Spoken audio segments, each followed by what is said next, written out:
वसवसों का दौर है। वसवसों के दौर में अमल तो दूर रह गया, लोगों का अकीदा बचना मुश्किल हो। वसवसा ही वसवसा है, हर बात पे वसवसा, हर एक के बारे में बुरी सोच, हर शख्स के बारे में नजरियात के अंदर कमजोरी, शुकूक व शुबहात का जमाना।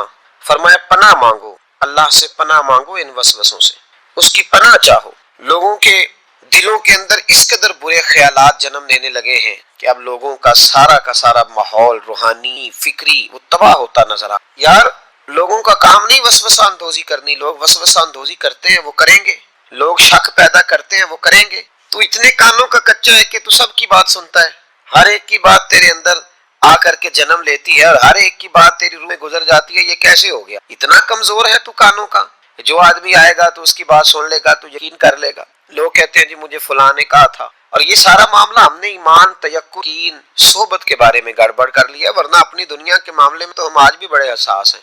दुनिया के मामले में हमें वसवसे कोई नहीं आते। एक शख्स ने आके आपके कान में कह दिया कि तेरा 40 लाख का मकान अचानक 30 लाख का हो गया, तो मान लेते हो? तो उसने तो वसवसा डाला है, आपने माना क्यों? उसने कहा वो मैंने देखा है एक दीवार में सुराख हो गया है और पेंट उसका गिर गया है, फुला जगह कमजोरी आ गई है, तो मकान 40 लाख का था यकदम 30 लाख का हो गया। मान लिया आपने? आपने नहीं माना, आपने तो उस पर उसके साथ बहस भी की, आपने तो तकरार भी की, उसको डांटा भी और उसको ये भी कहा कि तू मेरा दुश्मन है, तूने मेरी इतनी कीमती चीज को इतनी नकम्मी कह दिया। और जो तेरे कोने में आके कह गया कि फुला अल्लाह का वली, देखो जी अब तो कोई अल्लाह का वली नहीं रहा, फलाना भी दुकानदार है, फलाना भी, और तूने फटाफट मान लिया है।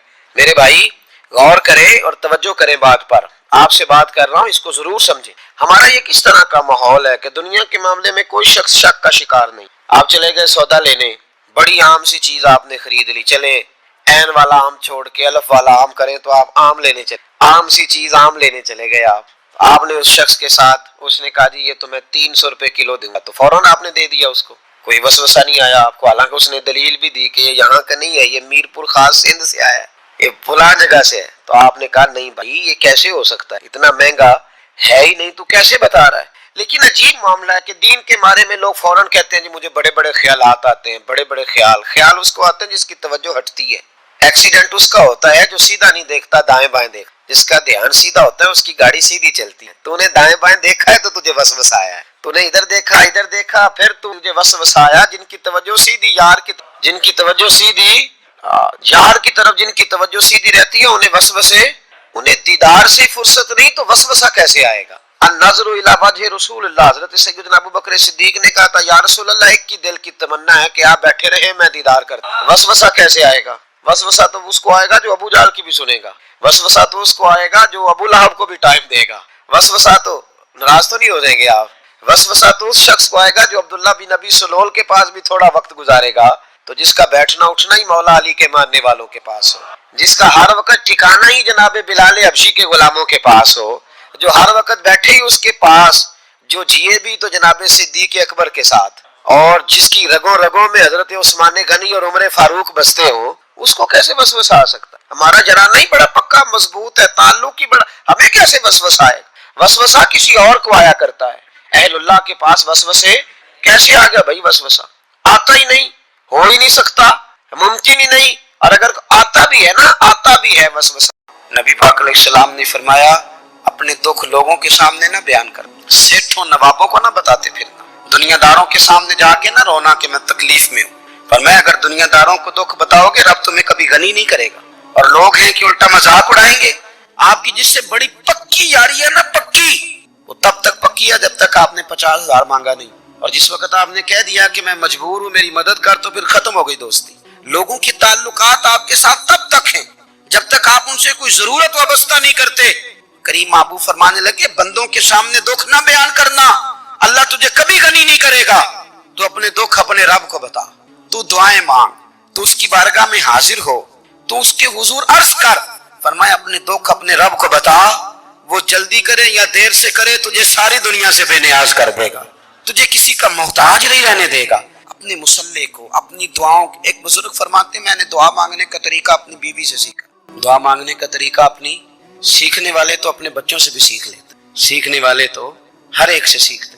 वो कहते हैं मैंने दुआ मांगने का सलीका अपनी बीवी से सीखा है। हजरत वो किस तरह? फरमाने लगे मेरी बीवी ने ना مجھے کوئی کام بتایا، کچھ پیسوں کی ضرورت کے لیے کہا، تو میں نے اسے کہا کہ بھئی ابھی میرے پاس نہیں ہے، کچھ دنوں میں آتے ہیں تو میں دے دوں گا۔ عورتوں کی عادت ہوتی ہے، وہ بار بار یاد کراتی ہیں۔ 2-4 دنوں کے بعد پھر اس نے کہا حضرت وہ میں نے کہا تھا کچھ پیسے، میں نے اسے کہا کہ ابھی میرے پاس نہیں ہے، کچھ دنوں میں ملتے ہیں تو میں تمہیں دے دوں گا۔ اس نے کچھ دنوں کے بعد پھر کہا حضور وہ میں نے کچھ پیسے کہے تھے۔ فرماتے میں نے ڈانٹ دیا، میں نے کہا کہ کیا تو روز مجھے شرمندہ کرتی ہے، کہا نا میرے پاس نہیں ہے، ہوں گے تو دے دوں گا، تو روز یاد کراتی ہے۔ فرماتے اس نے پہلے تو میری ڈانٹ کو سہا، پھر میرے سخت جملوں نے اس کی آنکھوں میں آنسو پیدا کر دی، پھر اس نے اپنے آنچل میں اپنے اس دکھ کو سمیٹا، اور پھر اس نے ایک جملہ کہا تو میں رو پڑا، اور مجھے اپنے رب سے مانگنے کا طریقہ آ گیا۔ مجھے کہنے لگی حضرت جی آپ نے ڈانٹ دیا، میں نے سہ لیا، پر آپ ہی میرے شوہر ہیں، بتائیں نا آپ سے نہ کہوں تو میں کس سے جا کے کہوں۔ فرماتے ہیں میں رو پڑا، اور میں کھل کے رویا، اور میں تڑپ کے رویا، اور پھر میری سسکیاں بند گئیں۔ تو مجھے کہنے لگی آپ کو کیا ہوا؟ میں نے کہا مجھے بھی دعا مانگنی آ گئی ہے، جب میں اسے کہوں گا نا اللہ تو ہی میرا رب ہے، میں تجھ سے نہ کہوں تو میں کس سے جا کے کہوں؟ میں کیوں کسی بندے سے سوال کروں، میں کیوں کسی دنیا دار سے کہوں؟ میں تیرے بندوں کا، نیک بندوں کا وسیلہ لے کے، تیرے محبوب کی غلامی لے کے تیری بارگاہ میں آیا، تجھ سے نہ مانگوں تو کس سے مانگوں؟ سمجھ آ گئی ہے جب میں اس رنگ میں مانگوں گا تو پھر رب میرے اوپر بڑا ہی فضل فرمائے گا، وہ میرے اوپر بڑی رحمت کرے گا، وہ میرے لیے آسانیاں کرے گا۔ عزیز دوستو ہم اس طرح کرنے لگ گئے ہیں کہ ہم نے نا اپنے تعلقات پر اعتماد کرنا شروع کر دیا۔ میرے تعلقات بہت ہیں، ہم نے اپنی دولت پر اعتماد کرنا شروع کر دیا، میرے پاس دولت بہت ہے، ہم نے اپنے علم پر، اپنی شہرت پر اعتماد کرنا شروع کر دیا کہ میرے پاس فلاں چیز بہت ہے۔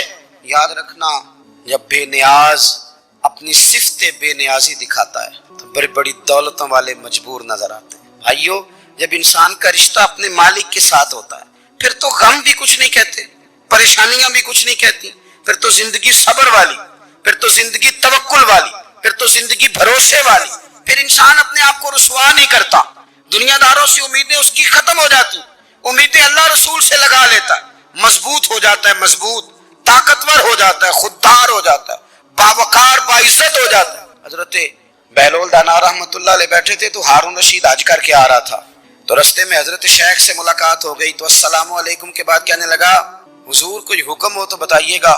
تو حضرت بہلول دانا فرمانے لگے تیرا رب کون ہے؟ اس نے کہا اللہ۔ تو فرمایا میرا کون ہے؟ کہا اللہ۔ فرمانے لگے تو بڑا ہی بیوقوف ہے، کیا تو یہ سمجھتا ہے کہ رب ہارون رشید کو تو دے گا اور بہلول دانا کو بھول جائے گا؟ تیرا بھی وہی رب ہے، میرا بھی وہی رب ہے، اس نے اگر تجھے دے کے آزمایا ہے تو ہو سکتا ہے مجھے نہ دے کے آزما رہا ہو، جب اس کی حکمت کے تقاضے ہوں گے تو عطا کرے گا اور دے گا، تو جا اپنا کام کر۔ بھائی اپنی روحانی زندگی، اپنی عبادات، اپنے وظائف، اپنے روزمرہ کی معاملات، اپنی دعائیں، اپنا استغفار، دیکھو کوئی مشکل کام تو نہیں، 2 رکوع ہیں سورہ واقعہ کی اگر رات کو پڑھ لی جائے تو میں کس طرح یہ بات بیان کروں کہ تعویذ بانٹنا آسان ہے اور وظیفہ بتانا مشکل ہے۔ سارا دن تعویذ بانٹیں تو لوگ لینے کو تیار ہیں، اور اگر آپ وظیفہ بتائیں تو کہتے ہیں تو مشکل کام ہے۔ او خدا کے بندے، اگر آپ کا تعلق قرآن پاک کے ساتھ مضبوط ہو، قرآن پاک کے ساتھ اگر آپ کا رشتہ ہو، لوگ سفارشیں ڈھونڈتے ہیں نا دنیا میں، کوئی تعلق مل جائے تو میرا کام ہو جائے، دنیا میں اتنا مشکل معاملہ ہے، آخرت میں مجھے بتائیے گا کتنا مشکل معاملہ ہوگا۔ میرے نبی پاک صلی اللہ تعالی علیہ وسلم نے فرمایا جو لوگ سورہ ملک پڑھا کرتے تھے نا، سورہ ملک، یہ سورت ملک قیامت میں ان کی سفارش کرے گی، اور اس طرح کرے گی کہ کہے گی اے اللہ یہاں اس بندے کو جنت میں داخل کر دے یا مجھے قرآن پاک سے علیحدہ کر، تو رب فرمائے گا جا اس کا دامن تھام کے اسے جنت تک پہنچایا۔ آپ بات کو سمجھیں، جب آپ کے تعلقات اپنے معاملات کے ساتھ مضبوط ہوں گے، یہ نبی کریم نے وعدہ کیا ہے کہ تو سورت واقعہ پڑھ تیرے گھر میں فاقہ نہیں آئے۔ حضرت عبداللہ ابن مسعود رضی اللہ تعالیٰ عنہ بیمار تھے تو حضرت عثمان غنی رضی اللہ تعالیٰ عنہ تیمارداری کے لیے تشریف لے گئے اور جا کر کے کہا کہ آپ بڑے بیمار ہیں، آپ کی بیٹیاں زیادہ ہیں، میں چاہتا ہوں کہ خزانے میں سے کچھ مدد کروں۔ تو سیدنا عبداللہ ابن مسعود رضی اللہ تعالیٰ عنہ اٹھ کے بیٹھ گئے اور کہنے لگے امیر المومنین اللہ آپ کو میری طرف سے، میری بیٹیوں کی طرف سے بہتر صلہ دے، میری بیٹیوں کو کسی خزانے کی ضرورت نہیں، میں نے انہیں خزانہ دے دیا ہے۔ کہا جناب آپ نے کون سا خزانہ دیا ہے، میں آپ کے مالی معاملات کو جانتا ہوں۔ تو فرمانے لگی امیر المومنین میرے نبی کریم نے فرمایا ہے جو سورت واقعہ پڑھے اسے کبھی فاقہ نہیں آتا، میں نے بیٹیوں کو یاد کرا دی ہے، یہ خزانہ میں نے انہیں دے دیا ہے۔ وہ سارے والدین سنیں جو بیٹیوں کے لیے پریشان رہتے، حضرت عبداللہ ابن مسعود نصیحت کر رہے ہیں، فرمانے لگے میں نے سورت واقعہ یاد بھی کرا دی ہے पढ़ने की आदत भी डाल दी है। हुजूर ने फरमाया जो सूरत वाक़या पढ़े उसे फाका नहीं आता। कहने लगे चांद तो अपनी जगह छोड़ सकता है, सूरज गिर सकता है, तारे टूट सकते हैं, पर मदीने वाले रसूल की बात गलत नहीं हो सकती। हुजूर ने फरमाया फाका नहीं आएगा तो इंशाअल्लाह कभी भी नहीं आएगा। करने का काम यह है कि हम अपने मामलात, अपनी इबादत, अपनी दुआएं, कभी 10 मिनट आदत हो जाए ना दुआ मांगने की अलहदा से रात को। हुजूर ने फरमाया जो फर्ज नमाज के बाद दुआ मांगे अल्लाह उसकी कबूल कर लेता। नबी पाक सल्लल्लाहु ताला अलैहि वसल्लम ने फरमाया अल्लाह मुसाफिर की दुआ कबूल। हुजूर ने फरमाया अल्लाह मजलूम की दुआ कबूल फरमाता है। हुजूर ने फरमाया बीमार से दुआ कराओ अल्लाह उसकी दुआ कबूल फरमाता है। मेरे नबी पाक ने फरमाया माँ बाप जब भी औलाद के लिए हाथ उठाएं, वैसे तो बुल्ले शाह तो आसमानी उड़ दिए ही फड़ दें, जेड़ा घर बैठा उन्होंने बढ़िया ही नहीं। हुजूर फरमाने लगे माँ बाप जब भी औलाद के लिए दुआ फरमाए अल्लाह उनकी दुआ को कबूल करता है। आप अपना ताल्लुक बनाएं दुआ के साथ, इबादत के साथ, मुसल्ले के साथ रिश्ता बनाएं, इस्तिगफार पढ़ें। सलाहुद्दीन अय्यूबी सलेबी जंगों में थे, रात को मस्जिद अक्सा में नमाज पढ़ी तो परेशान थे। एक बुजुर्ग से मुलाकात हुई तो वो कहने लगे कि आप बड़े परेशान हैं। कहने लगे हुजूर परेशान इसलिए हूँ कि पहले ही मुसलमान कमजोर है, अब मैंने सुना है दुश्मन का एक बहरी बेड़ा वो जंगी सामान से भरा हुआ आ रहा है, तो अब उनके पास और तलवारें और नेज़े आ जाएंगे, मुसलमानों के पास पहले ही वसाइल की कमी है, परेशान हो किस तरह करके मुकाबला करेंगे। ये बात कहते ही सलाहुद्दीन अय्यूबी ने बुजुर्गों से कहा हुजूर आप भी दुआ करना, दुआ की बड़ी ताकत है। मेरे नबी पाक ने फरमाया दुआ मोमिन का हथियार है, दुआ मोमिन का। हुजूर ने फरमाया तकदीर को सिवाय दुआ के कोई चीज नहीं बदल सकती। दुआ मोमिन का हथियार है, ये काफिर के पास कोई नहीं, ये हथियार है मोमिन का। अल्लाह करे आपको समझ आए, फिर सुने कई बार कह चुका हूं ये हथियार है। काफिर के मुकाबले में जो तेरे पास सबसे बड़ा हथियार है वो दुआ है। दुआएं करानी छोड़ दी, करनी छोड़ दी, लेनी छोड़ दी। हजरत सैयदना अनस बिन मालिक रदी अल्लाह तआला अन्हु फरमाया करते थे मैंने वो रंग देखा है जब हुजूर दुआ मांगते थे और हुजूर की मुकद्दस आंखों में आंसू भी साथ ही बहा करते, मैंने वो अंदाज देखा। तो सलाहुद्दीन अय्यूबी बुजुर्ग से कहने लगे आप भी दुआ कीजिए, और खुद रोने लगे और सर सजदे में रख के रोने, और इशा से लेकर फजर तक रोए, खूब रोए। सुबह वो बुजुर्ग आए तो सलाहुद्दीन अय्यूबी का खूबसूरत और हंसता हुआ चेहरा देखा। कहने लगे आप बड़े खुश हैं, रात तो मैंने बड़े रोते हुए देखा था। तो कहने लगे हुजूर वो जो बहरी बेड़ा आ रहा था ना वो पानी में डूब गया है, अब वो नहीं आ रहा, अभी खबर आई है तो मैं बड़ा खुश हूँ। बुजुर्ग कहने लगे उठ सीने से लग और सुन एक बात, वो बहरी बेड़ा पानी में नहीं डूबा, वो तेरे आंसुओं में डूब गया है। वो जो तू रात रोया है ना रब करीम की बारगाह में तो वो डूब गया है। हजरत आयशा सिद्दीका रज़ी अल्लाह तआला अन्हा फरमाती हैं एक औरत थी और उसे नबी पाक सल्लल्लाहु तआला अलैहि वसल्लम ने ना वो कलमा पढ़ के मुसलमान हुई, मदीना तैयबा आ गई तो हुजूर ने मस्जिद नबवी शरीफ में उसके लिए मकान एक सादा सा कमरा साथ मस्जिद के बनवा दिया, वहीं रहने लगी। अक्सर वो सैयदा तैयबा के पास आती तो हजरत आयशा सिद्दीका रज़ी अल्लाह तआला अन्हा फरमाती हैं वो बड़ी बातें सुनाती और आखिर में कहती वो हार वाला दिन भी बड़ा अजीब दिन था और मेरे रब की कुदरतों का दिन था, वो भी बड़ा अजीब दिन। सैयदा आयशा सिद्दीका रज़ी अल्लाह तआला अन्हा एक दिन फरमाने लगी कि तू हार वाले दिन का बड़ा जिक्र करती है, वो क्या दिन था? तो खातून कहने लगी अम्मा जी वो दिन था जब मेरे रब पर भरोसा और मजबूत, जिस दिन मेरा अपने रब पर तवक्कुल और बढ़ा, मेरे ईमान में यकीन में और पुख्तगी आई। कहने लगी मैं एक घर की कनीज थी, नौकरानी थी, उस घर में एक बच्ची थी जिसके पास सोने चांदी हीरे जवाहरात का हार था। उस जमाने में ना चमड़े के ऊपर लोग हीरे जवाहरात लगाते थे, कई दफा सुर्ख रंग के चमड़े पे लगाए जाते थे। वो बच्ची पहनती तो कहती हूँ बच्ची के उसने उतार के रखा या उससे गिरा वो हार तो चील उसे उठा के ले गई गोश्त समझ के और मेरे सामने उठा के ले गई। घर वालों ने मुझसे पूछा, ये बुखारी में मौजूद है, घर वालों ने पूछा मुझसे कि वो हार कहाँ है तो मैंने कहा चील उठा के ले गई। घर में कुछ चोरी हो जाए तो सबसे पहला इल्जाम किस पे लगता है? मुलाजिमीन पे। कहते उन्होंने मुझे बड़ा मारा, बड़ी तकलीफ दी, हत्ता कि मेरी शर्मगाह तक की तलाशी, मेरी इज्जत इतनी खराब की मैं बता नहीं सकती। मैंने अपनी जिंदगी में एक वाकया देखा, एक अमीर घर में चोरी हो गई, मुलाजिम को इतना मारा कि वो चारपाई पे पड़ गया। पुलिस वालों से इतनी मार पड़वाई गई कि वो बेचारा चारपाई पे पड़ गया और फिर वो इतना बीमार हुआ और कुछ दिनों के बाद पता चल गया कि चोर तो अपना बेटा है उनका। फिर उसका इंतकाल हो गया। अब वो सेठ साहब और घर वाले आके ना मरने वाले के कान में माफिया मांग रहे हैं, कान में।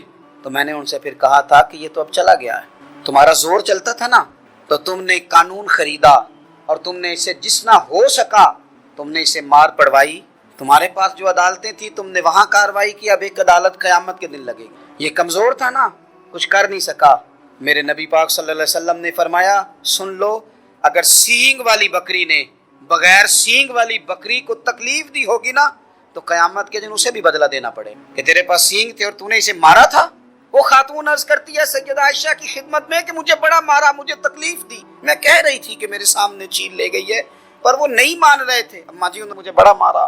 हजरत आयशा सिद्दीका कहती हैं, फिर क्या हुआ? कहने लगी, अम्मा जी, जब कोई मेरा मददगार ना रहा, मुझे तकलीफ दे रहे थे, रुसवा कर रहे थे, तो मैंने अपने रब से मदद चाही। मेरे रब की तरफ मैंने तवज्जो की, मैंने कहा, मालिक अब तू ही मेरा मददगार है। कहती है, वो मुझे मार रहे थे तो वो चील जो हार ले गई थी वही लेके वापस आ गई, और हमारे सरों के करीब ला के उसने जब उस हार को फेंका, वो मुझे छोड़ के साइड पे हुए, वो मेरी बेगुनाही जान गए।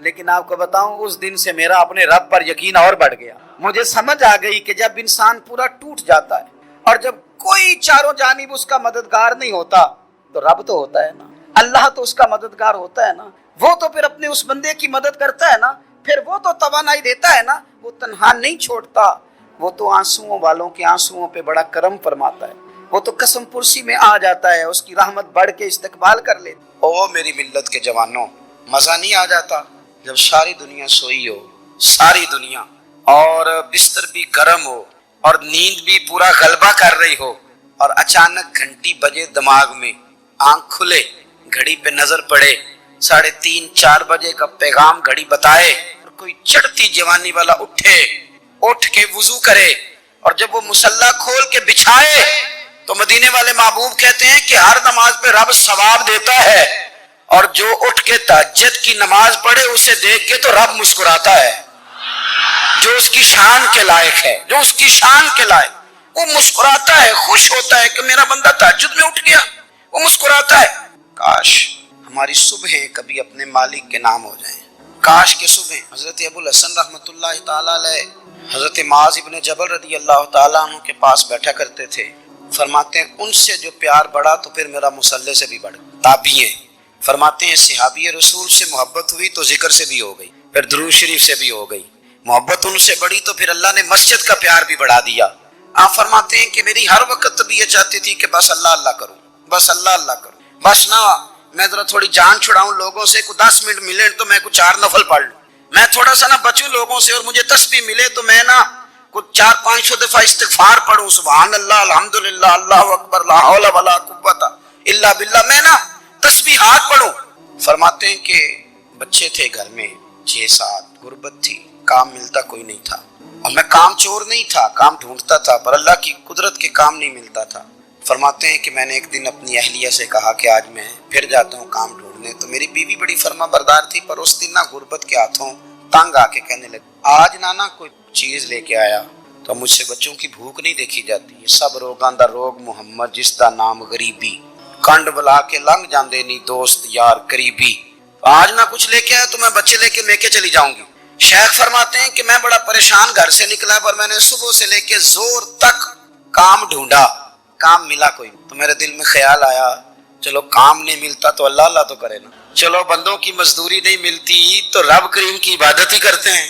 फरमाते हैं कि मैंने ना फुरात के पानी से वुजू किया, नहर के, शदीद धूप थी, साथ रेत थी और रेत तप रही थी, मैंने अपना रुमाल वहीं मुसल्ला के तौर पर बिछा लिया, और फरमाते हैं कि जोर से लेकर असर तक नमाज पढ़ी, धूप भी पूरे जोर पे, पर मेरे सजदे का ज़ौक़ भी पूरे जोर। फरमाते हैं सूरज भी चमक रहा है और रब की इबादत का ज़ौक़ भी पूरे जोर पे, मैं सजदा करूं तो फिर मेरा उठाने को जी ना चाहे।